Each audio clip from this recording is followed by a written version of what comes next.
My name is Clara Towson, and I'm a friend of the show. Boom. I am Francisca George, and I'm a friend of the show. Perfect. Hi, my name is Susan Leemans, and I'm a friend of the show. Boom. Yeah. My name is Zainab Samas, and I'm a friend of the show. Boom. Hey guys, my name is Sasha Vickery, and I'm a friend of the show. Boom. Hi, my name is Lloyd Harris, and I'm a friend of the show. Perfect. Hi, my name is Jan Faria, and I'm a friend of the show. Boom. Yes. Take one. Well done. Hi, my name is Jasmine Paulini, and I'm a friend of the show. Wow, Jasmine, you got it in one time. Ready? Play.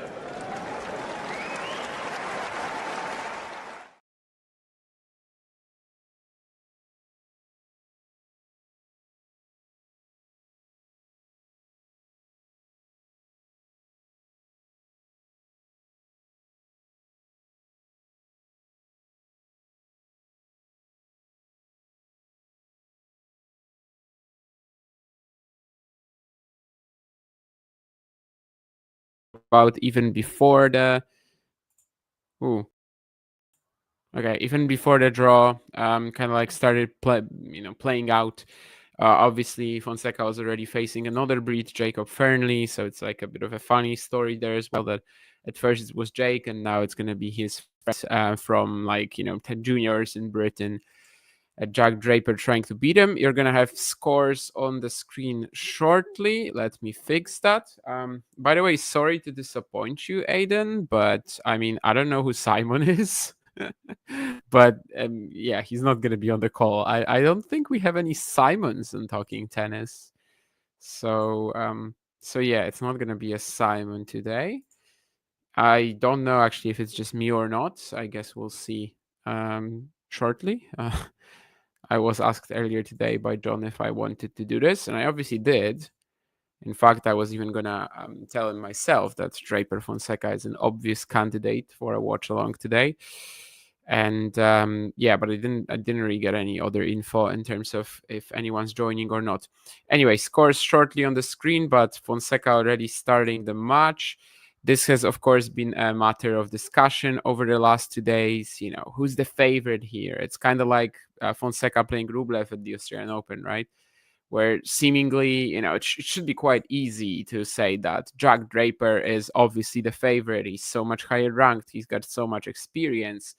But at the same time, like if we're just talking, peak level, if we're just talking peak level, it's possible that that Joao is already there with Jack. In fact, maybe even higher. I think that going forward, the floor of Draper will be something that will kind of like be impressing us more compared to his peers than the ceiling of Draper. That's kind of where it seems like his game is trending at the minute. So that's certainly something to look at. If Fonseca has a brilliant spurt of, I don't know, 7 games of ridiculous tennis, kind of like he did in the first set and change against Fernley, is it possible for Jack to keep up? And on the other hand, is it going to be more like the first half of the match against Fernley or the latter half? Because there Fonseca was obviously struggling with the wind, and Jake gave him a few incredible gifts in the third set too. It was like a real, champion mentality type of win for Fonseca in a way. From 1-3 in the third set, when he really had to suddenly get a better hold of the conditions and somehow survive. But it certainly was it wasn't a perfect performance, which I think has kind of pumped the brakes on this match, looking like just 50-50. But to me, it's super close. As I said, I think even at this point of his career, Fonseca's peak level might be a tad higher than Draper's. And certainly, yeah, this is the match of the tournament thus far in terms of the story. And well, let's just get going. In fact, Joao Fonseca has already gotten going, and it's only been 4 points. And I'm not sure if Draper even made a return. So basically, it was a very serve-dominated game for him. It was so windy in Indian Wells the day that Fonseca played Fernley. That would, I think, if it happens again, that would probably favor Jack.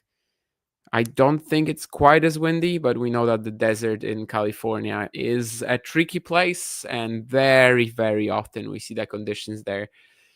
Well, I mean, not even matching what we see in the weather forecasts. I think on that day that's, it was the windiest day of Indian Wells thus far in 2025. And I remember that the weather forecast, if you looked at the speed meter of the wind, it didn't really seem that insane. But when you were actually watching the matches, you could see it was like a survival battle. Of course, a lot has been said about the new courts in Indian Wells too. I think it's pretty clear that they are still on the slow side, or at least the conditions are making them look like they're on the slow side. So I don't think they've changed all that much besides the bounce, which for these two players, I mean, it's kind of tough to tell anyway. Who is favored by conditions like this? I think Draper would have liked the bounciness a little bit more than Fonseca, maybe, just because, lefty topspin and stuff like that. But on the other hand, he didn't do well here last year. I think he was struggling with the heat against Chris O'Connell. So, it's definitely not something that's going to be like the major talking point after today. Fonseca starting a bit better for sure. That was a cannon forehand cross court. Jack should be able to put this one away though. 30 all.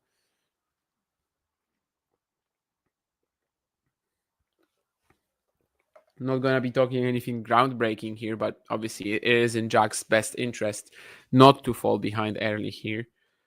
We've seen how that first game looked. It might take a while for him to start returning the Fonseca serve better if that's how it's going to be. So even that one break could mean a lot, unless we get a more of a chalky type of match like we did against Fernley for Fonseca.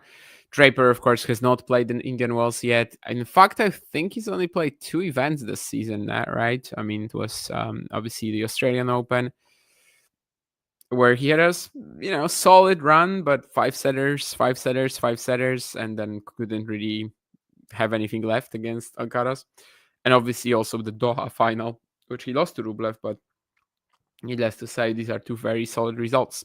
Anyway, breakpoint here after his drop shot is in the net. What sort of pressure can Fonseca apply on the return? Not that much, and they are trading backhands, which ends up with the Brazilian missing it into the net. So the first breakpoint of the match has been saved by Jack. Hi Nurlan. Pretty good. What was I even doing today? I'm now kind of like thinking. Actually, not that much, I guess. I just spent the last 2 hours reading about exclaves and enclaves, which was fun. I was like putting them up on Google Maps and kind of learning some interesting stories along the way. For example, there's this Estonian village, which doesn't have any roads from Estonia. Actually, you have to go through Russia, and it's like a 30-meter part of the road. And I saw a lot of photos, and there's just like they're saying that you can pass there without any visas, without any border crossing, but you cannot stop. If you're going by car, you cannot stop, and on foot you cannot go at all.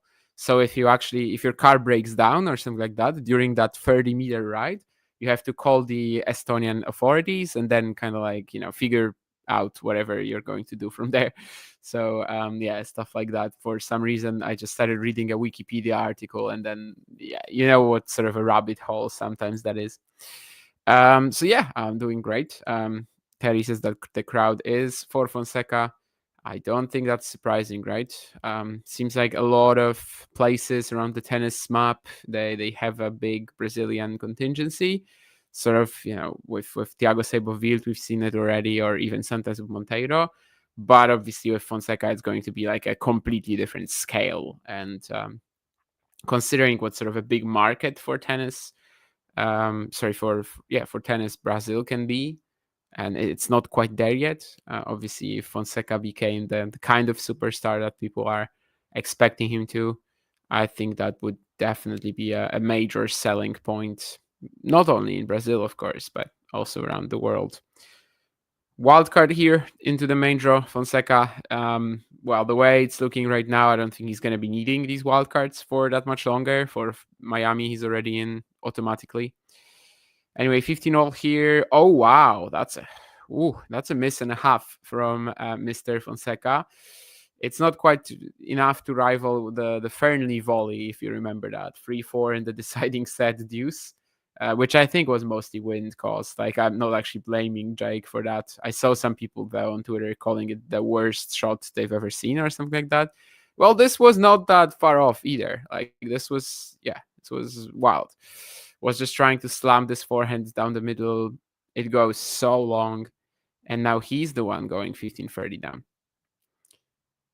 And it's literally the same here. I think that I was maybe a little bit too early with saying that the wind isn't bothering the players, and it's gonna be like this for both of them, obviously. But this game, it seems like it's Fonseca who's struggling to control his shots a lot more. It's a couple of literally very similar misses. He was trying to hit this like flatter top to bottom forehand, and it lands in the fence more or less. And once more, he doesn't find his first serve. So this game is very, very different to the opener of the match. He's pushing Draper out wide, and this time he locks in on that forehand. This time he finds it down the line. I mean, considering how the previous 2 points looked, I was thinking this has gotta be an error, right? The timing is too precise here. But no, he kind of dealt with this, let's say, waist-high ball a little bit better for sure than the ones he was just like smacking. So one more break point for Draper. And yeah, the first serve of Fonseca is clearly missing this game, so he's making his own life a little tougher. Draper with the loop return. Okay, that was interesting. I wonder how much of it was, premeditated, but I think it probably was for the most part. And he has Fonseca in this rally, which, like, for the most part, he should be taking points like this, I think, Jack. He is definitely hitting with better margin here than Joao, but the point keeps going. Actually, quite impressive that they managed to hit this, like, 20-ish, well, maybe I'm stretching, but like 18, 16 shot rally in these conditions. And eventually it is Fonseca who's going to miss. Really good play here from Jack on the break point. Wasn't going for much, but I mean, it looks like he's aware of the advantages he has in this matchup, which definitely is, control, consistency, and he just abused it on this breakpoint. There were a few shots already from Fonseca which were like, stretching it, just like the net clearance was almost non-existent, and you could see that simply like if someone is going to make an error eventually, 65% it's going to be Joao, and that's precisely what happened in the end. We have some other matches as well, of course, going on at the same time. You have Gigante Fritz score on the screen as well. We also have Tabilo playing Lajovic. I think Tabilo still looking for his first win of the season, so facing Lajovic on hard courts, that's most certainly an opportunity he should be capitalizing on in these circumstances. I think he's 0-6. And also Jenson Brooksby is playing Felix Auger-Aliassime. That's another very interesting one. That is, of course, the ATP side of things. And on the WTA, similarly, we have 4 courts in action. Yekaterina Alexandrova is taking on Polina Kudermetova. All-Russian clash. Potapova against Keys. I think this is the first match for Madi, of course, since the Australian Open title, unless we're counting the tiebreak 10s exhibition. Victoria Tomova is already 0-4 down to Maria Sakkari, who you might remember was the runner-up last year. Of course, new courts, but perhaps she can find something and avoid falling so low in the rankings. And also another match is Lucia Bronzetti facing Magdalena Freuch. I think that head-to-head stands at 2-0 there for the Italian. So maybe something that the WTA 500 champion from last year, Freuch, could try to recover. Anyway, early break goes to Jack Draper. So far, we can see that the conditions might be a bit more of a struggle for Fonseca than they are for Jack. I'm not sure if I've actually watched Jack play in the wind too much, but just like on a general level, he does control the ball better than Fonseca.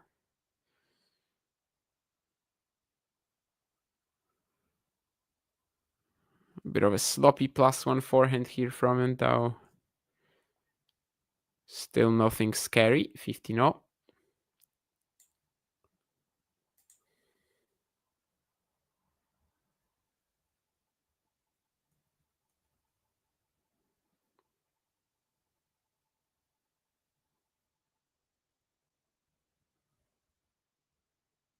Earlier, you could also see that forehand block return from Fonseca sailing so long. Again, I just don't think he kind of like, understood the ball, if that makes sense. This is better though. It seems like very clearly, like whenever the ball is up high for him, at the shoulder high, really, like he's struggling to control it. But when it's a bit lower, it just doesn't seem like the wind is bothering him as much. Then this last forehand here, definitely top notch. Of course, Jack has the ability to kind of like give him a lot of these higher balls, so perhaps this is something to look at for him going further into this match. For now, though, ace down the tee. Fonseca clearly guessed there, which is interesting. Well, I mean, perhaps most of the time he's kind of semi-guessing where the Draper serve is going to go. At least this time we could like easily spot it because he whiffed completely. He went wide, and that was a big one down the tee from Jack. Ooh, that's quite a return from Fonseca, though. So he's going to have another breakpoint here. Had one in the opening game, didn't take it.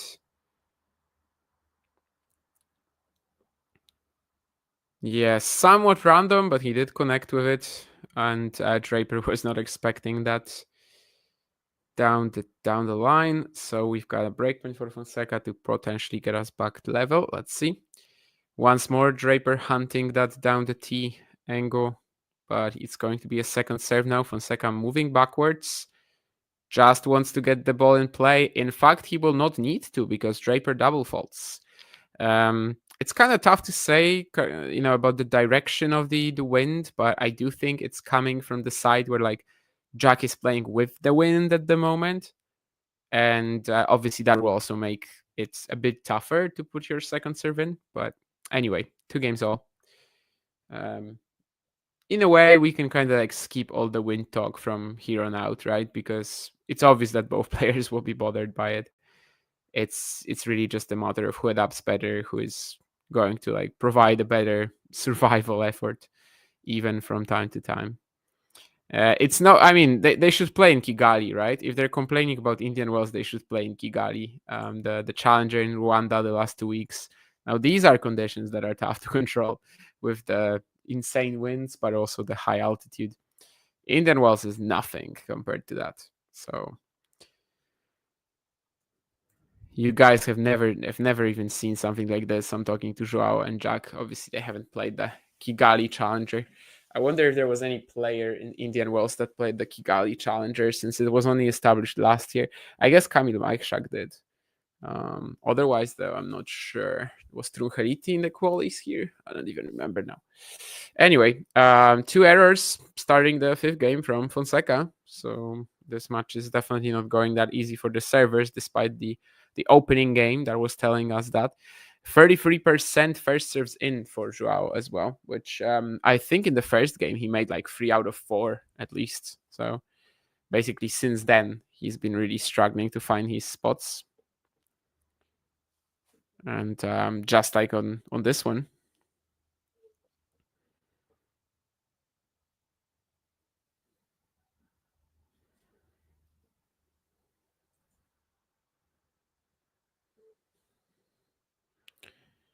pretty good drop shot. Draper coming in and shanking the forehand.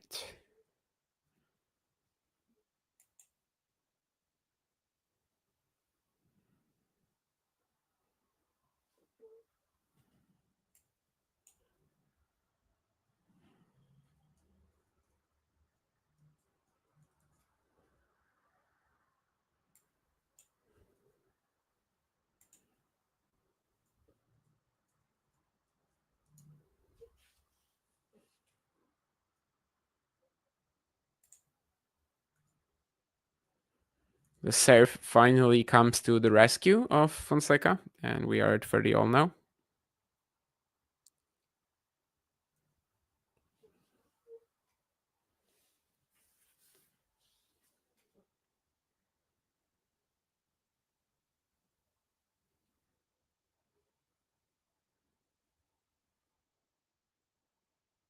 Yeah, a lot of like finding the baseline from both players here. The control is It's tough to obtain in these conditions. So these shots actually mean quite a lot here, especially the one that Fonseca made at the very start of the rally. Then there was a net cord from Draper too. Just basically both players had to like invent stuff here, but eventually Fonseca is able to like get himself into that prime inside out forehand position, and he is 40-30 up now. I mean, even one game here, definitely quite a lot considering how the last few have been going on. So I think, yeah, he'd just love to hold here, obviously. Wow, and that's such an awesome point from him too. This time it looks like, I don't know, the conditions are, they're playing indoors and there's no gusts of anything. As he finds that last forehand down the line, wrong footing Draper, and yeah, it's 3-2. This easily could have been a tougher game, but the last 4 points, he kind of started peaking again, including finding that backhand on the line, which was a little bit of a happy accident for sure. But yeah, so far we are definitely entertained with the first 5 games. There's no clear stronger player or anything like that. And yeah, I think considering how the conditions are as well, we will definitely have the twists and turns today. So we are getting what we expected. We are getting what we were hoping for thus far.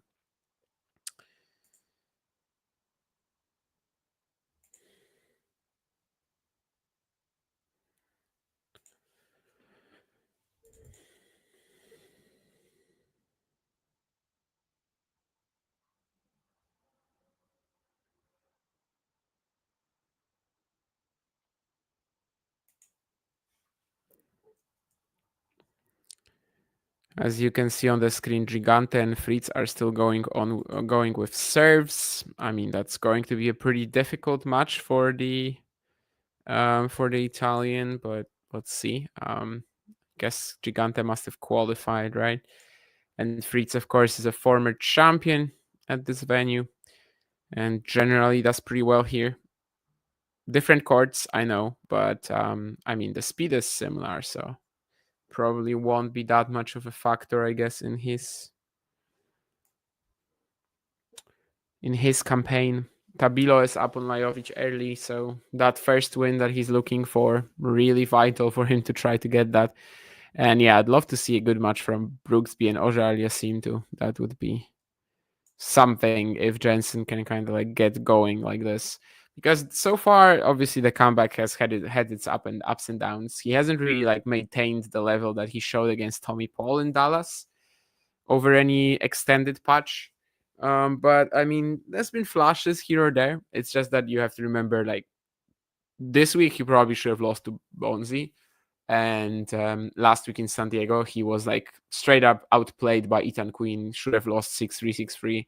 Obviously, after that, the match goes into just so many different avenues, and there's both players choking left and right. And it's actually in the classic of, let's say, drama, but not really quality. But yeah, I mean, he easily could have lost that in 2. So it's not like he's quite there yet. Well, Fonseca is kind of taking over with the aggression.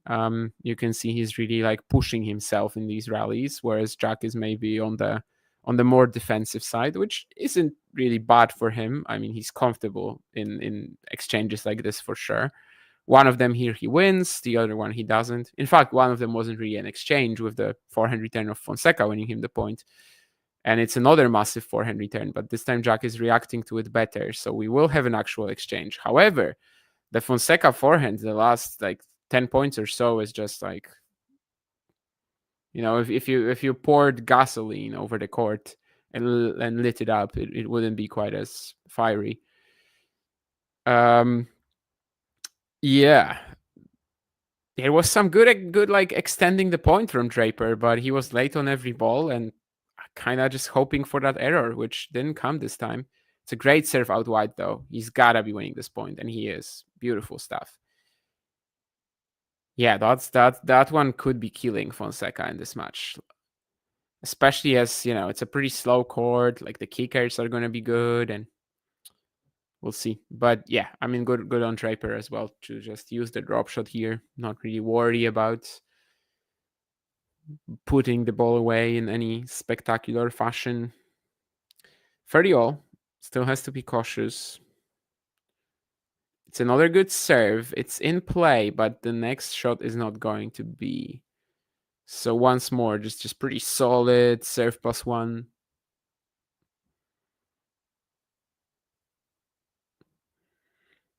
Kind of refreshing for Draper, definitely. I think thus far he hasn't really had points like this, like the last two. And I mean, he, so far at least, with how Fonseca is playing, he kind of needs them. Once more, you can see Fonseca guessing to that out wide corner. This time, Draper missed it down the T serve, but that's quite interesting. Anyway, let's see what the return is like. It's pretty deep. It's pretty good. Draper once more defending to save his life, really. He's doing it well. But there is that short ball for Fonseca. He's going to come into the net, but he's going to miss the volley. Great effort from Draper, though. He really made him stretch for that last one. And I do think that this was more of a forced error even by Draper than an unforced error on the volley from Fonseca, who could have done a bit better. I mean, 100%, but I would probably give more credit to Jack here. Your question disappeared. Yeah, I didn't see that question from you other than how are you today? I think there was another bit of discussion like this years back, right? When you were thinking that your question disappeared or something like that. And I did tell you then that we don't really have this option to like hide the question. So I don't know. Anyway, if Ika and Andreeva play again in Indian Wells, how it would look like. Compared to Dubai, I think it's a match that Iga would be pretty scared of right now. I mean, Andreeva is figuring stuff out. She's so versatile. She's tough to just like, it's tough to make her uncomfortable. I do think it would be a very difficult match for Iga. And we still don't know fully like how much these courts are going to play different in terms of Świątek's game, right? Because other than the slow factor, which the conditions are still pretty slow, but they're not as bouncy. And that was kind of one of the major selling points, I guess, for Iga. We also have to remember that like last year, Indian Wells, Iga didn't play anyone of note, really. Like she played Sakari in the final, right? And we know that she can like crush her almost any time right now. So I would actually kind of like to see an Iga versus a top player match in Indian Wells. I think she'd be the favorite in pretty much anything she plays in Indian Wells, but it's just clear that against players like Andreeva, Sabalenka, Gauff, she wouldn't really be like the overwhelming favorite that she was last year in Indian Wells. Oh, wow. 40 love. I mean, Draper, Fonseca going for another sick forehand. He just misses that just barely. I don't really know if I have a WTA final prediction. Nurlan, I'd have to look at the draw. I mean, I would have to favor Iga from the bottom half, I think. After that, though, not sure. But I haven't really like paid too much attention to the draw. I know I was on the, I was on the, however you want to call it, stream for the live draw reaction or something like that. But to be honest with you, for events like ATP thousands, WTA thousands, I mean, we have like 10 of them every single year, right? So I barely ever really like look at that and think, oh yeah, who's going to be in this quarter? Who's going to be in this quarter? I just have too much, too much other stuff to do, too many other events to follow. I don't want to focus on things like that. But I can look, kind of like for you, Nurlan. It's for you. It's personally for you. I can check for you who's in the top half of the draw, and then maybe kind of figure out who my finalist would be. And yeah, Matthew is obviously perfectly right. I was talking about that earlier, which I don't know when his comment was made, since I'm just catching up with this right now. But yeah, for sure, I do agree with that. It's like this for a lot of young upcoming talents, but for Fonseca especially. So yeah, top half we have like Sabalenka, who's not playing that well. Haddad Maia, obviously not. Kasatkina, Kenin, that's a tough one to even like pick a winner from, but I actually think there's a chance for Kasatkina or Kenin to go deep. Maybe Kenin, she's been on fire recently. She'd have to play Paolini maybe, or Fernandez. Could be an unexpected finalist from the top half for sure. There's potential there. I'm gonna say that the bottom half, like whoever comes out of the bottom half, with again my vote for now has to stay with Świątek. I think whoever goes out of the bottom half is going to win the event. Be it Rybakina, Andreeva, Świątek. Yeah, top half seems a lot more volatile.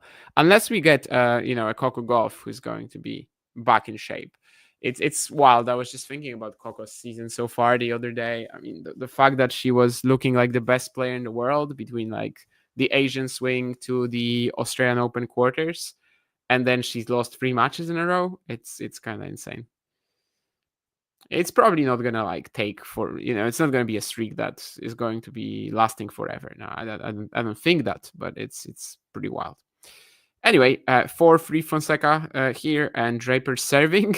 There's a very funny second serve from Jack, which Joao just misjudges completely. I think against Fernley as well, there was one pretty long game already, which was like 2-1, because the deciding set every single game of Fernley since he gained the break advantage. I think every single game was tough. But there was that one that Joao ended up losing, and there was a second serve from Fernley that just like completely went out of his reach. Some of that was obviously the wind, but also just a very good kicker, but just enhanced. Now Draper with a forehand shank. Seems like especially when the players are switching sides, then the one that is playing like with the wind a bit more, they are struggling to get the first few hits in. That's kind of what I would suggest. So yeah, Draper is now on that side, 15-all. Let's see what his second serve quality will be like here. Okay, Fonseca blocking it a bit better now. I like this kind of like shortened swing. It made the ball go very low. And there's also a sharp cross-court angle from him, which again, you can see that the ball is like moving a little uncontrollably in the air. Draper is forced to go down the line. The angle is narrow and he doesn't make it. So 15-30 here. This could be a real important moment if Fonseca can make some sort of a breakthrough here. But I guess he'll be expecting that out wide serve again from Draper, and it is too good. Yeah, I mean, this time I don't think he wanted to guess, just like straight up like he did on the other 2 occasions. But, well, whatever he did, handling the serve from Draper was going to be really difficult. That was just a great one from Jack. 30-all.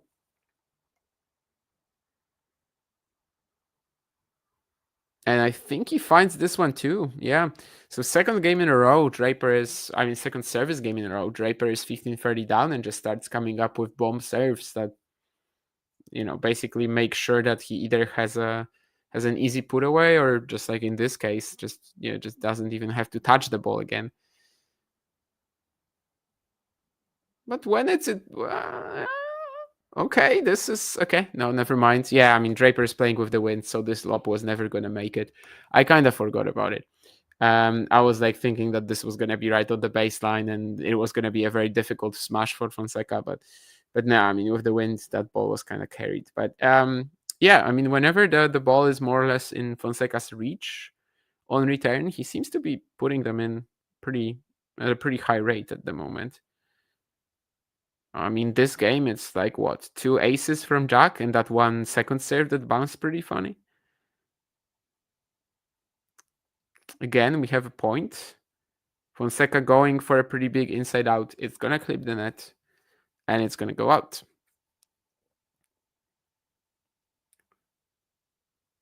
But yeah, good to see this much delivering thus far for sure.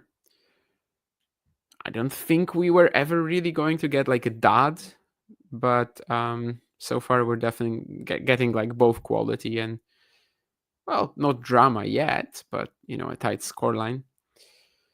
That's a good change up as well from Draper to go down the middle, at Fonseca's body with his serve.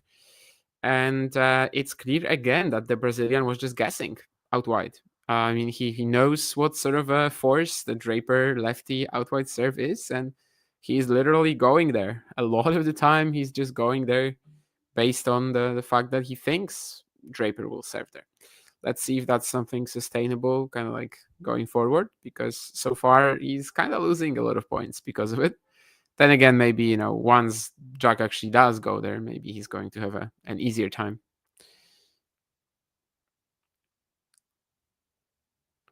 Not sure what the company XP does, but it was my favorite edition of Windows. So I'm going to pretend that this is what the the name means on Fonseca's shoulder. I don't think so, though, since Microsoft has kind of like stopped giving XP support years back. I think they're actually about to stop giving Windows 10 any further support as well. I'm not even sure if I'm on 10 or 11 at the moment. They are very, very similar. Definitely nothing like the clownery of Windows 8. I don't know what I'm talking about now. But yeah, anyway, inside out from Fonseca, 250 kilometers an hour.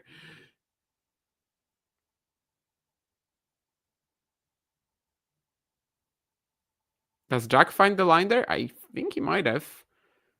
Yeah, completely knocks Fonseca off balance with this deep backhand cross court. Good play. They didn't show us the close call, but I think it must have been just like, oh yeah, no, they're showing it to us. Actually, yeah, pretty much bang on the line. I think from the TV angle, we couldn't really see it. Fonseca was blocking the view.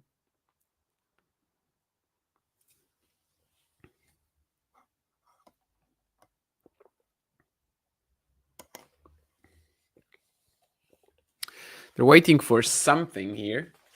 Fonseca asking the umpire to do whatever, and the umpire is calling someone on the walkie-talkie. I am watching on mute, so if anyone is not... oh, there's some sort of an alarm, I think, because there's a woman in the stands that has her fingers in her ears and is covering them. So I guess there must be some sort of a sound that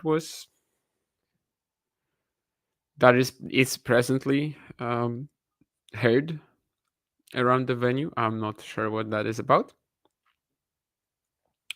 Today, by the way, I don't know if that's also the date in your country, but in Poland it is Women's Day. So to all the women out there watching the stream, I hope you have a good day. Ooh, and now after this short break, Fonseca just trying to go for an angle on the forehand that was a bit too narrow. Again, we have a close call, but this one was very clearly, like, visibly out. So 30-all from, after the first 2 points, it was looking like such a comfortable game after that hammer forehand. Not anymore. And Draper is going to put this return very deep too. Fonseca barely survived, but now he's dictating again. So is it going to be the defensive jack or the hammer forehand? And I think he's missed the hammer again. Yeah, this was just the put away. The umpire is signaling that it was that it was out of the line. I'm not sure why. Maybe the electronic line call. No, I don't know. Never mind. Anyway, we're gonna get the close call, but again, I think it was clearly visible from our angle that he missed it. So that's 2 misses like this in a row. Actually, the same line, very different ball, inside in and now cross court, but pretty much the same spot. And now it's Draper who can serve for the opening set if he wins the next point. So that's pretty massive. He gets a lot of height at that Fonseca forehand. And I think Fonseca has just missed another shot very narrowly. Yeah, the short ball backhand. This is going to be very, like, it's a different line, obviously, because he was going backhand cross court. But I think the margin is of error here is going to be very, very similar to the previous 2 shots. So yeah, just a lot of aggressive play from Fonseca over the last 4 points, besides the first one, I guess, when Draper had that return 1-2 punch. And he just misses all of that by, slim margins, but still. And it's going to be Draper serving for the opening set. A bit out of nowhere after that 30-all. 30-love, but good returning. Good, again, like extending the point from Jack. And he's got that 5-4 lead.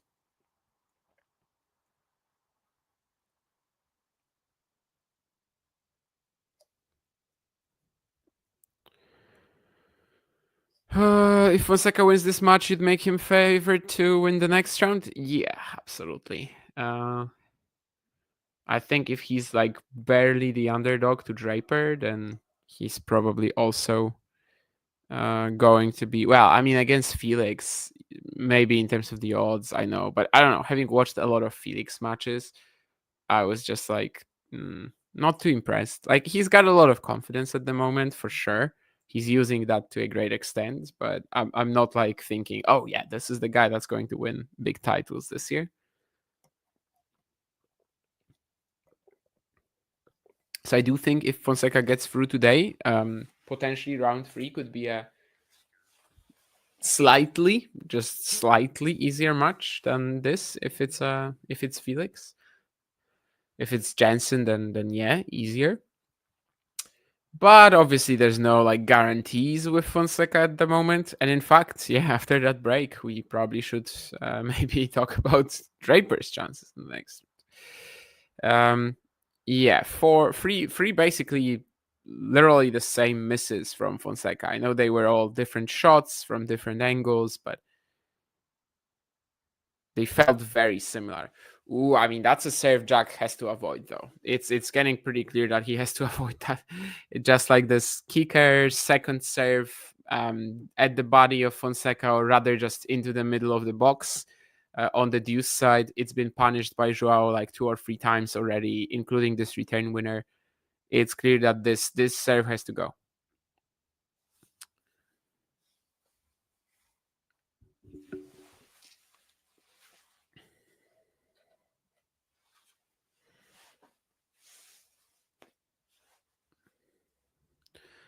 But the same out wide onto the Fonseca backhand, much more effective, that's for sure. Okay, so for Dave, it's also Women's Day then. I know that some countries have Women's Day on like a very different date, so that's why I wasn't certain for how many of you it's going to be like that. Yes, Matthew Potapova is dating Hrikspor, and it's been going on for a while. It's like, I don't know, a few months, I think. She was in his box at one of the Australian Open matches as well, I believe. Maybe even earlier. So yeah, Potapova has been in Hrikspor's box a lot.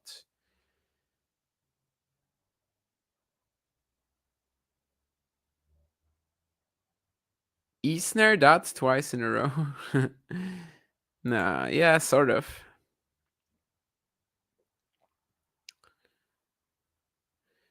Oh, that's pretty crazy actually that this Fonseca lob went in. Maybe the wind was a bit more quiet this time, because if you remember Jack, when he was trying to serve from that side of the court, actually I think the wind is just like, it's not really constant in terms of its direction.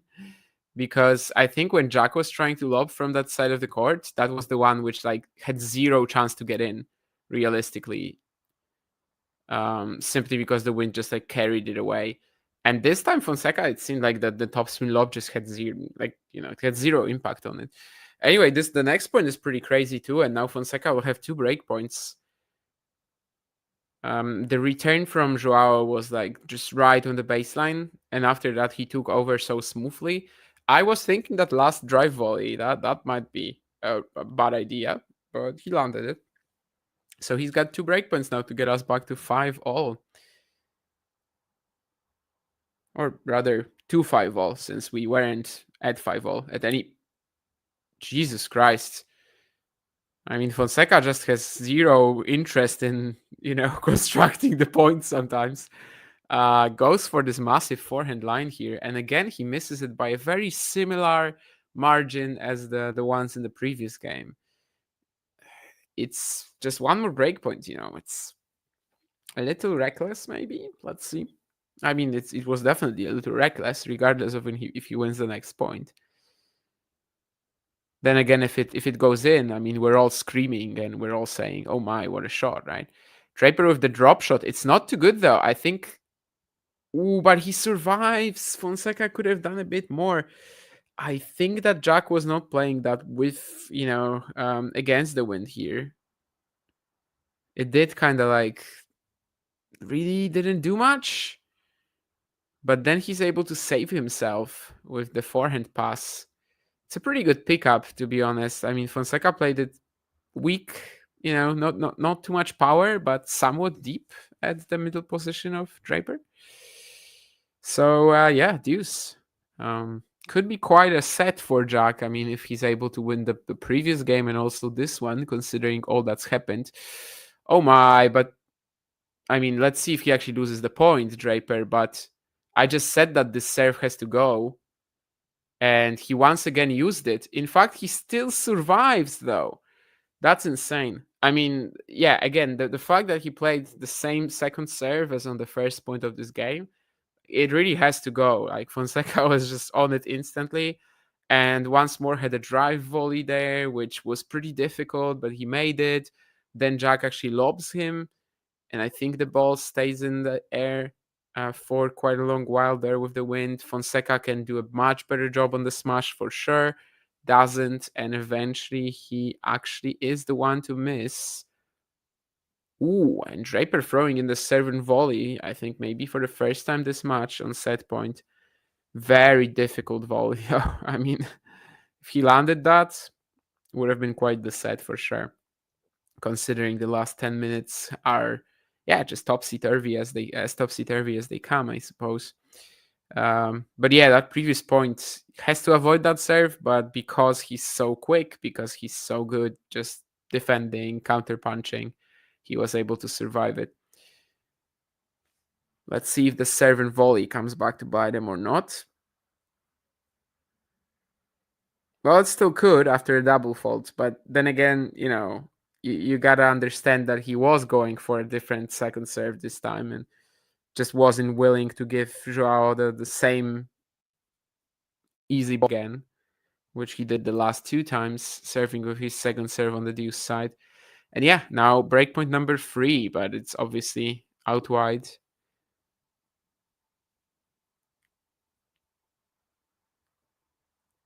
I think it's a let. Was trying to find the T serve. This time Fonseca not guessing that early. Gets to go again. And will serve and volley again. But this time, I mean, the serve out wide is just so much better. Fonseca trying to play it, I don't know, either a high slice or maybe even lob him in the process. I'm not sure if he was realizing that Draper is, speed running to the net. But anyway, that is going to be long. So still deuce. So it's an entertaining last couple of games for sure. If the winner of them is the same in Draper, it will certainly be a set that feels like it weighs a lot.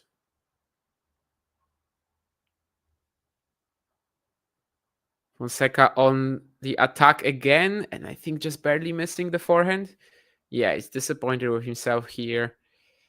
Yeah, I mean, I think he was kind of due a miss like this for the most part. These middle of the court high forehands, he's been landing them the last 10 minutes or so. And it's not like they were easy. They were definitely full powered. So Draper goes T here. Fonseca putting the return in play. Can he do anything in the point, though? Very deep backhand cross court, but Draper is surviving all that pace.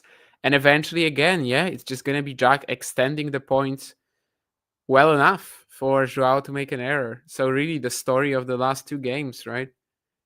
So many seemingly narrow misses from Joao, but then again, that's the sort of precision that Draper is forcing him to play with in order to end points.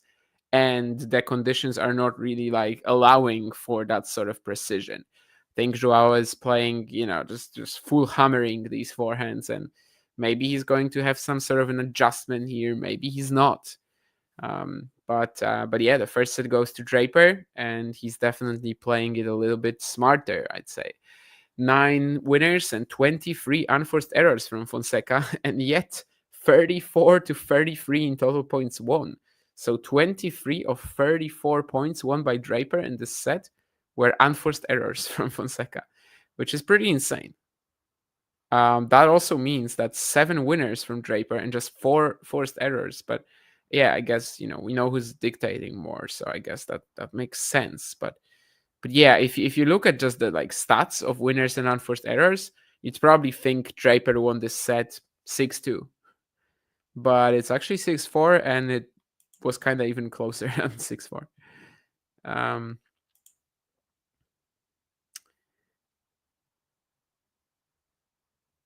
What do I think got Fonseca over the line? Honestly, it was a pretty strong effort just in terms of mentality and surviving the wind, starting to play a little bit more conservative the last few games, allowing Jake to make these errors and like not going full power anymore because the wind was crazy that day. It was just a good survival effort, I think.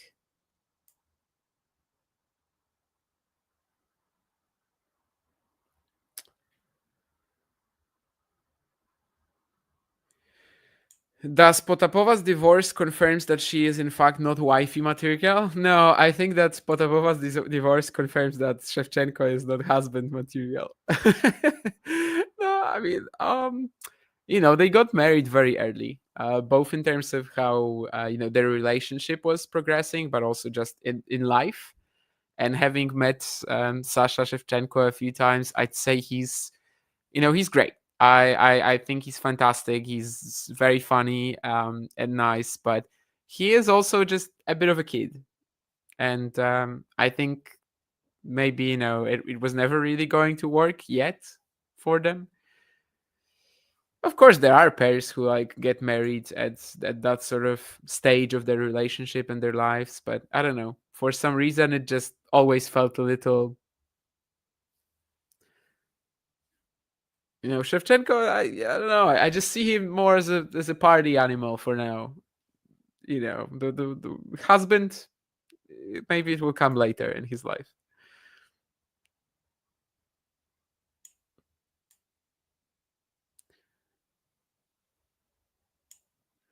Not sure how confident Draper will feel knowing he's not in control. I think he should feel pretty confident. I mean, he was never going to be in control for like the most part of this match. But at the same time, it seems like he is executing the tactical plan very well. So, I don't know how he is internalizing this match this far, but that's kind of like what I think he should be focusing more on so far. Not on the fact that Fonseca is controlling 90% of the points and Fonseca is kind of doing all the work in terms of ending the points and both negatively and positively for better or for better or worse. But I think he should be focusing more on that. Like, yeah, the plan is working. I just have to stick by it now. And so far, he is also doing that in the second set. That's a beautiful forehand out of position, and now also a drop shot, which I wasn't sure if it was going to clear the net, but it did, and in fact, it was just like spotless. So 15-30, and who knows? Maybe Jack can get ahead even more here as we are starting the second set.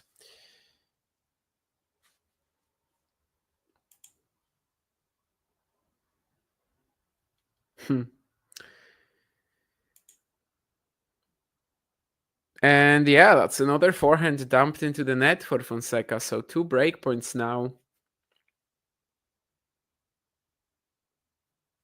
23 unforced errors and 57 points it's in the opening set. I mean, needless to say, that's not really sustainable in the long run in terms of being able to win, I guess. But yeah, I mean, it's also kind of how he needs to play Jack, I suppose.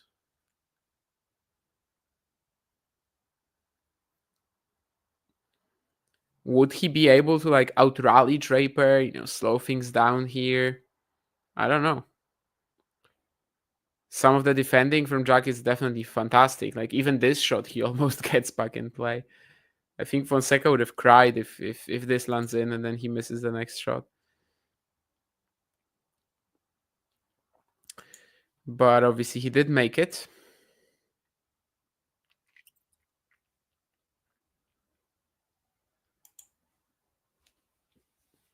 So one more breakpoint for Draper as we are beginning the second set, second serve.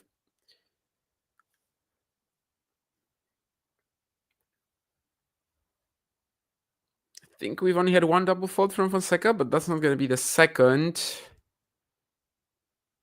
There was like a bit of hesitation there. I think Fonseca was thinking about the forehand dropper, but switched his grip again.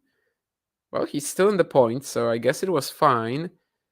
Once more, it's a Draper drop shot, but this one is pretty easy, yeah. I mean, I guess he won a point after a similar drop shot in the latter stages of the previous game, but yeah, no. That was. I don't think that was gonna work.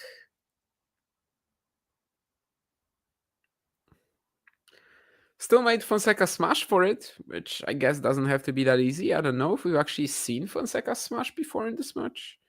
He's definitely hit a couple of good drives, but I think when he was trying to smash, it was then out a couple of times.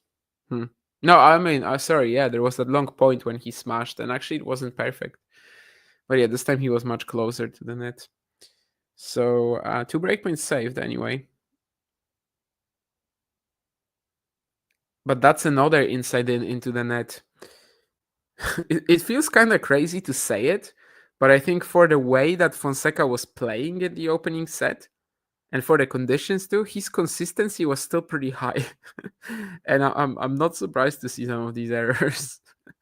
Feels crazy to say it because of the 23 unforced errors, but actually, yeah, there were plenty of rallies where like Draper is just so quick and really doesn't give him an easy ball on the attack.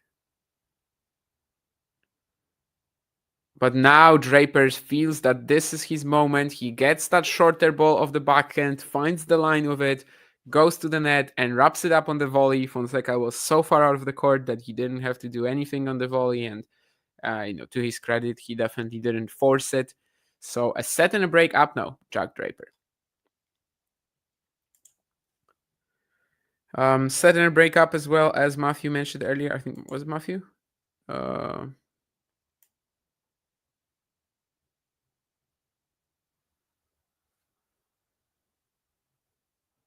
Someone did mention that anyway, about Alexandrova earlier and Kudermetova.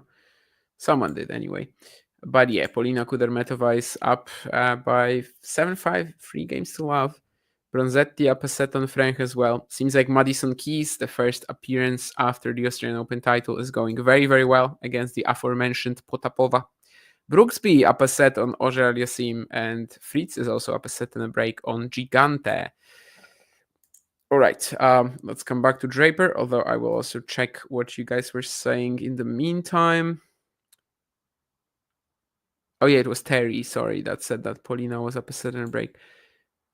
I mean, 10 points lower than in for Indian Wells.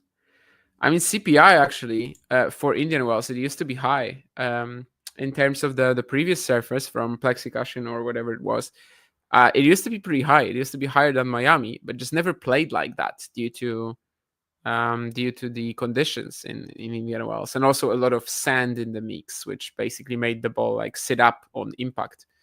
So I don't know what the CPI actually tells us here. I haven't seen the stats yet.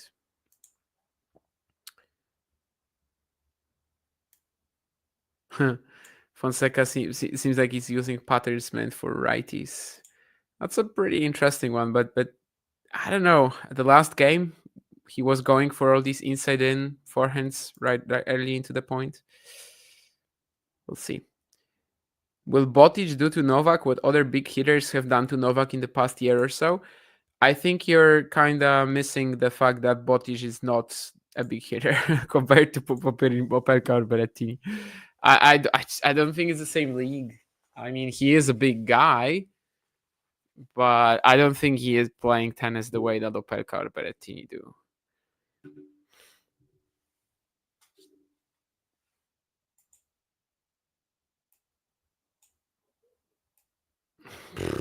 Guessing the country where your food is coming from.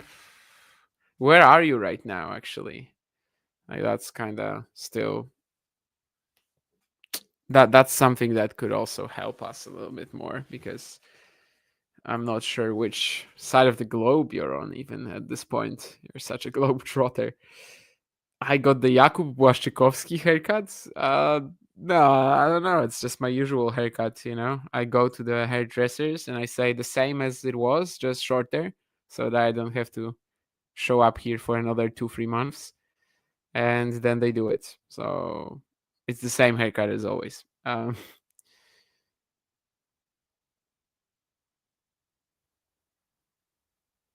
Yeah, definitely good idea to watch Brooksby against Felix. That was another match at this slot that I was very excited by. Maybe if this one is shorter than that, then I will also get a chance to catch it. Fonseca once more, just going down the tee. Going down the line with the forehand, but a little late on the ball. I think it goes back to what I was saying earlier. Like in the first set, considering what he had to play because of Jack's excellent defending, I think Fonseca was actually quite consistent with his shots. Like I kind of couldn't believe that sometimes he was like making these 5, 6 consecutive full power forehands, and now it's like coming down to, now it's come to a stop.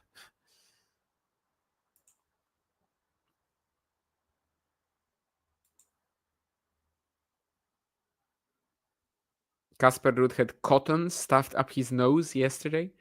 No, I was not. I was not watching that, so I'm sorry. Indian Wells so far this week, I've kind of struggled to watch a lot of it, to be honest. The time zone is generally good for me, but for some reason this year I don't know, I'm just like wiped out by midnight. So I'm watching maybe the first 2 slots, and then sometimes I wake up at night to watch some of the late matches. But no, Giron Ruud yesterday was not really on my radar. I was expecting Casper win though. Anyway, Fonseca going to the net at 30 all. The first volley was decent. The second one, not so much. And now it's a break point for Draper, who can go a set and 2 breaks up here, which would take a lot of like air out of that match, I think. I know that Joao Fonseca can be an escape artist sometimes, but I don't know if I'd believe it, He'd have to convince me that he can really fight his way back into this one. Oh, shoot. And I think again he misses a spectacular shot just barely. Yeah. It was a good Draper drop shot, though. Like, he really limited Joao's options.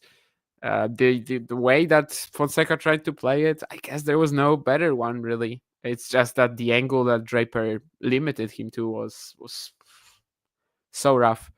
Yeah, it's kind of a bit of a masterclass right now from Draper the last few minutes. Fonseca, let's see how much belief he actually has that he can still win this. Yeah, I mean, it's gotta be the what Dave is saying. I mean, it's gotta be the way of he's some sort of a version of a nasal strip. Yeah, Fonseca is playing like a freshman D1 player from the University of Virginia. I mean, I think Fonseca is playing like this a lot of the time. He's learning. The learning curve is steep, and today it's a little much for him so far. Even though we wouldn't have said that, right, for the first 35 minutes, but since he lost these 2 long games at the end of the second set, yeah, it's like kind of come to a full stop, and he is struggling to deliver in these circumstances for sure. Nonetheless, so far, phenomenal tactically from Draper, and just yeah, he's super solid, absorbing the pace of Fonseca easily and making him try to go for these ridiculous winners from every position. What else do we have here? Madison Keys already defeated Anastasia Potapova, so it's 6-3, 6 love. I guess Talon was probably watching this time. He was probably the one, who was the onlooker. But anyway, yeah, Keys starting her Indian Wells campaign extremely well. I mean, I didn't watch the match, but 6-3, 6 love. Sorry, that's a Java update. Anyway, 49%, by the way, in terms of the steal score for Draper, which the tour average is at 31. Again, that kind of tells you what sort of a performance it is from Jack in terms of the tactics and what he's doing well so far in this match. He's not in control for 90% of these points, but it doesn't matter because it's exactly what he needs to be doing at the moment. And he's executing very well.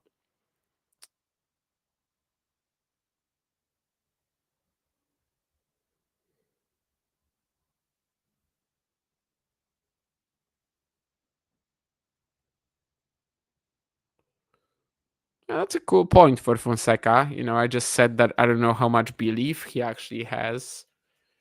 Well, it's kind of vital for him to, I guess, start the potential comeback right away. But this point shows you that for now he is still, willing to try. He still has the yeah, I mean, he still has the will to play this one out and see what happens. I will need a bit of convincing, but one break here, a hold in the next game, and maybe. Yeah, gonna be tough though with this out wide serve from Draper. Just like so easy for him to get that wrong footing +1 forehand there. Just makes it look so routine here. He hasn't had that much like serve +1 action, but when it's coming, it feels very impactful for sure. Especially as like the longer the match goes on, I don't feel like Fonseca gets the same sort of treatment, right? Most of the serves from Fonseca are returned much better, and just you still have to like play the point out. Well, double fault for Draper, 15-30 here, third of the match.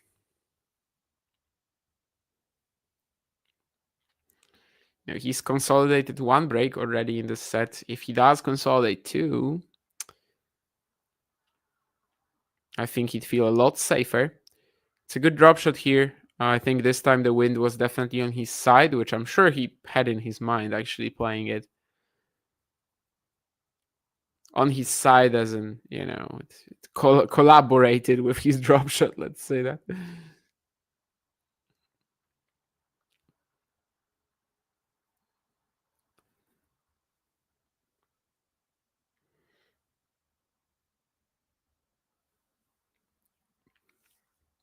But yeah, I'm sure that was actually part of the thought process behind it, as the position wasn't quite as good. One thing though, I mean, why is he still doing this? He's actually still in the point, which is insane. Now it's Fonseca throwing in the drop shot.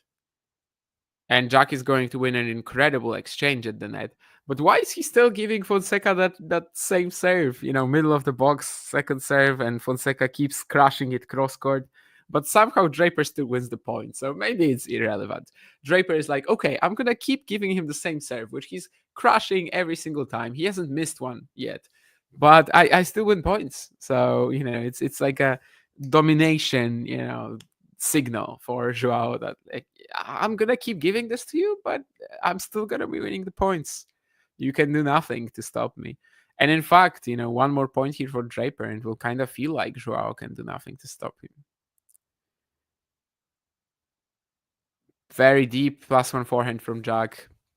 Good one. I think, Fonseca kind of overextended with this return. Like it wasn't quite as deep, quite as powerful as he wanted it to be. Jack instantly seeing that free space there in the forehand corner of the Brazilian.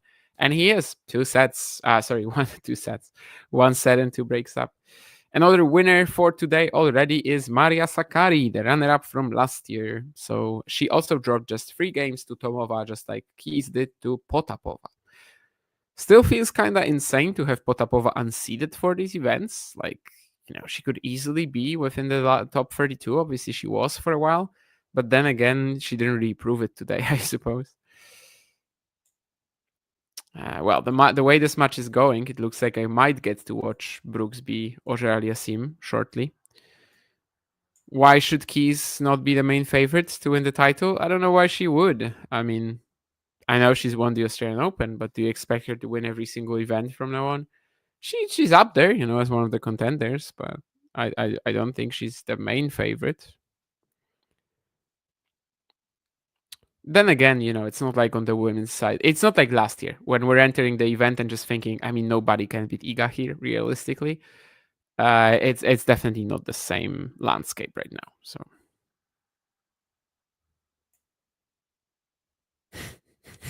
Montezuma's revenge. I like that, Dave. That food poisoning Mexican battle was pretty nice. Graphic showing the courts are even slower than last year. I didn't see that, but sure. court, as I said, the previous court in Indian Wells, it actually used to register at a very high court pace index, which didn't make sense at all when you saw how it was playing. But the court in itself was actually pretty quick. This one, I didn't see the graphic, but I also don't know what it was based on. Was it just court pace index, or was it some sort of a different thing? But anyway, it looks like Fonseca is just gonna get bageled here. Again, some really good scrambling from Draper, and he gets 2 breakpoints. So yeah, this could be a bit of a brutal second set for sure. John Terry over Rio Ferdinand. Ooh. How about Nemanja Vidic? Better than both of them. What do you have to say on that, Norlan? I don't know. I mean, Terry Ferdinand. Terry was such a good, that his heading was so good. But as a whole, I'd probably like Rio as a more defensive package. But then again, if I'm buying a defender, I'd like someone who is scoring so many goals, right? So obviously I would take Sergio Ramos over John Terry. Would I take 100k euros salary per year to cover badminton instead of tennis? That's a great salary, actually. Ask me again in about 8 months when my taxes go up. If I'm certain that I can live off tennis, probably not. If I'm certain that I'm going to be homeless because of tennis, then yes. But this is a great salary, 100k PLN, so the Polish currency. That's a good salary. Euros, that's pretty insane for something like this. So it's certainly a proposition, and it would depend on my financial stability if I would take something like this. Yes.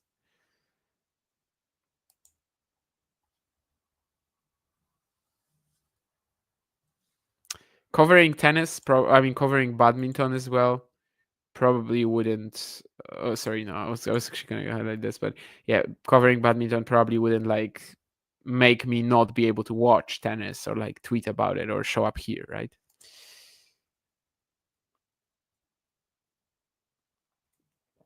Yeah, I mean, Rio is definitely more complete as a defender.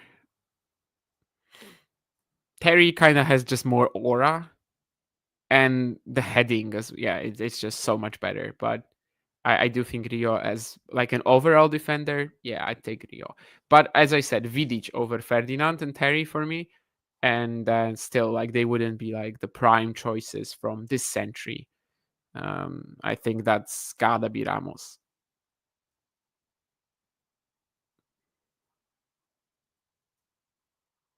Unless we're talking Premier League, then I guess maybe Vidic would be the prime choice, or Virgil van Dijk, or I don't know.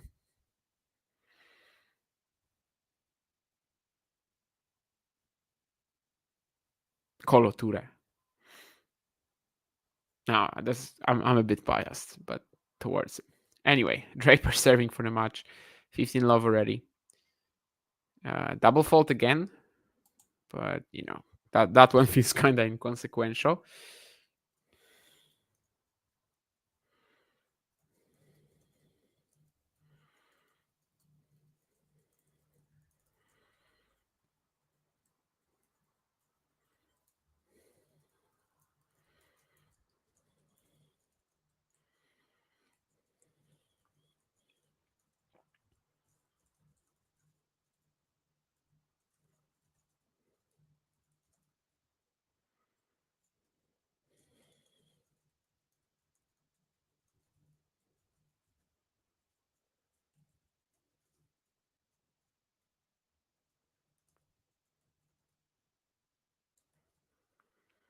$15.30 again. Fonseca still showing some signs of life in this game, even though he is so far away from winning the match at the moment.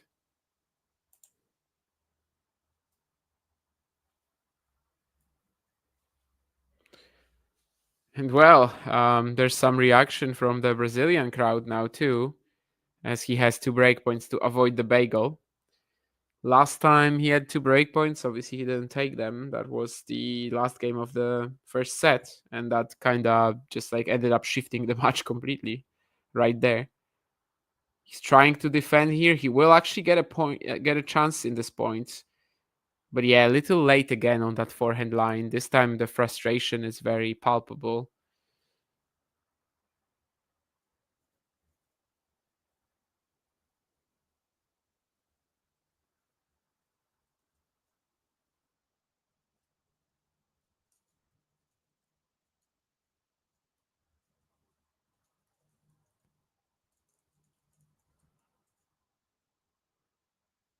Ooh, and the ace out wide as well. This can still be a bagel now. It's deuce. It's just 2 points away.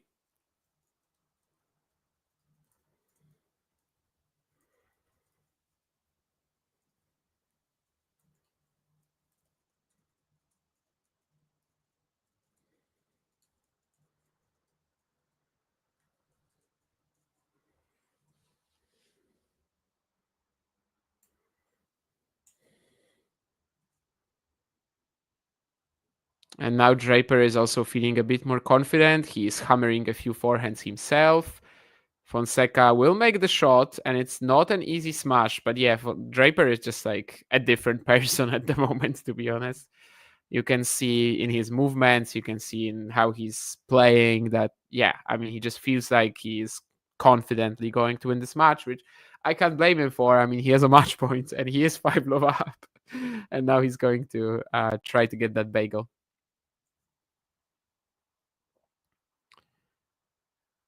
Out, I think, just by a tiny bit. That +1, so yeah, still Fonseca in this, 2 points away. For Draper, though.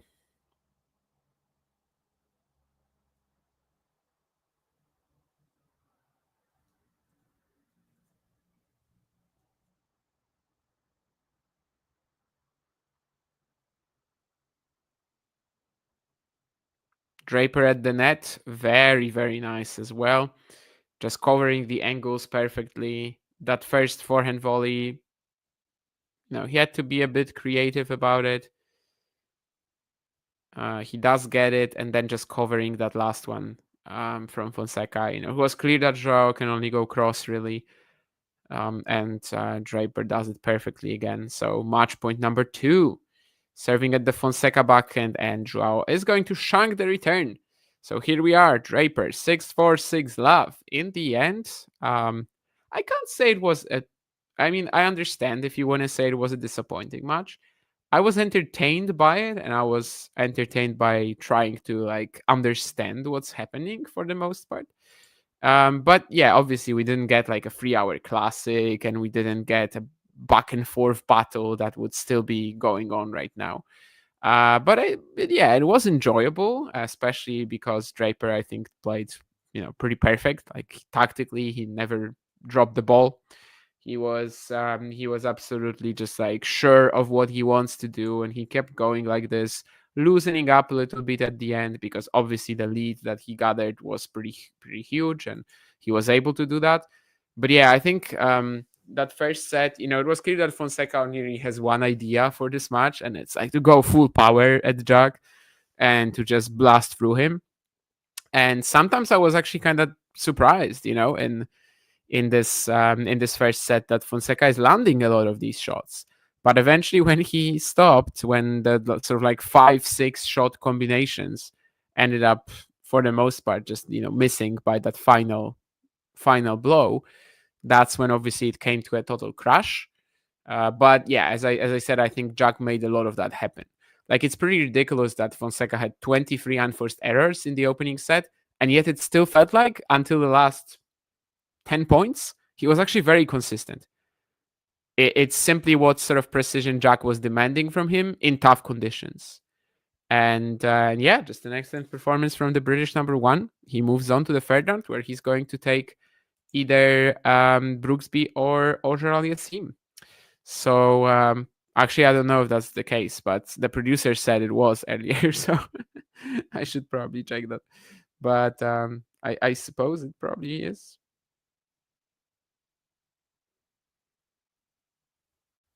Gosh, I'm not even gonna respond to that in the group. I mean, enjoy your victory, Brit guy who gets excited when Cameron Norrie beats someone ranked 25 and it's his first win like this in over a year, which I found a little surprising. And well, I'm not going to use the other word.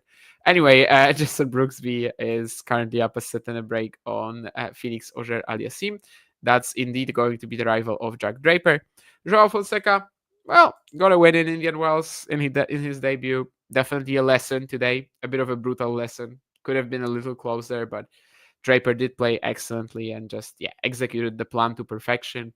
Fonseca was not ready to come up with like anything other than just blasting his forehand 250 an hour and hoping that it's enough against someone who was scrambling as well as Jack was today in the conditions that we have in Indian Wells as well. It just was not enough. It was not even close.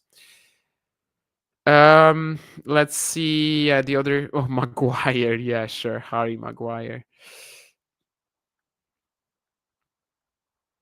Yeah, I mean, Dave, the wind is definitely contributing to some of the serving from Draper being as it was. The fact that he was, giving Joao all these forehand cross-court returns, but at the same time, yeah, he was winning the points, so who cares? But yeah, the serving, I think, obviously, it's also impacted by the wind.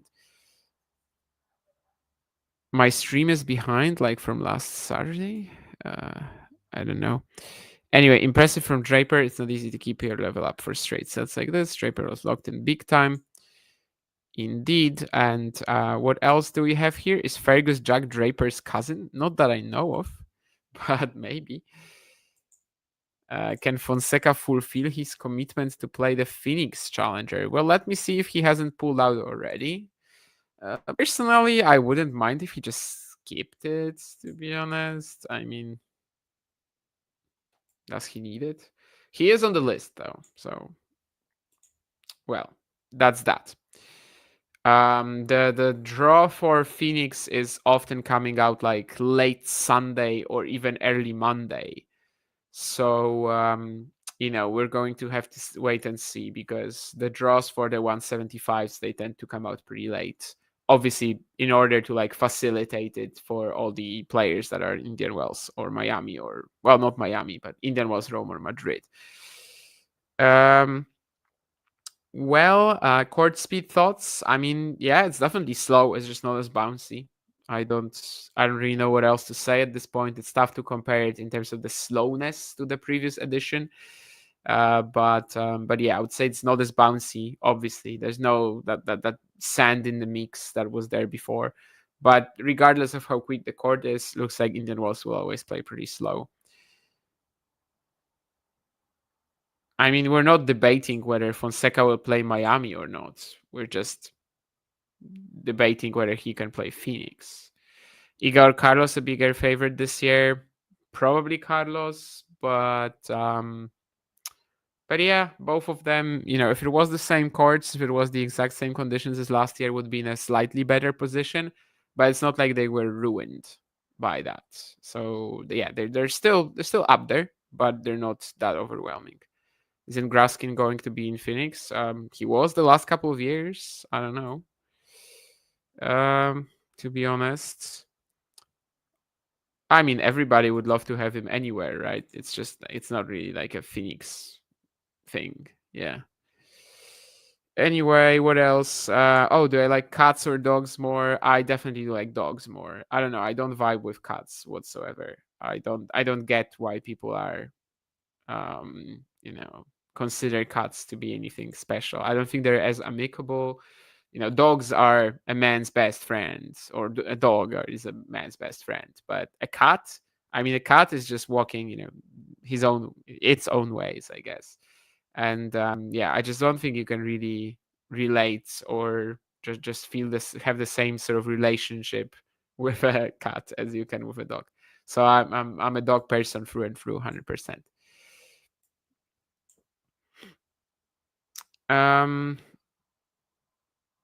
Yeah, I do think cats are less predictable, yes, than dogs as well, which probably comes into it a bit more. I think dogs, generally animals, I do think they're not as predictable as humans. So sometimes I am a bit like afraid of what they can do with dogs, I feel like at least with most genres of dog, at least with most dogs, I feel like you can at least more or less like estimate. Anyway, let's end the stream and let's watch Jenson Brooksby serving out the match against Felix Auger-Aliassime, which obviously would be his best win this season thus far and the best win since the suspension. So I'm gonna leave you guys to it. Thank you for all the questions and the comments. It was quite interesting to watch this with you guys. And well, to Jack Draper, good luck in the next round against very likely Jenson Brooksby. Anyway, once more, thank you and see you. If you enjoyed this video, make sure you hit that like button. Don't forget to subscribe and click that notification bell so you don't miss out on all things tennis.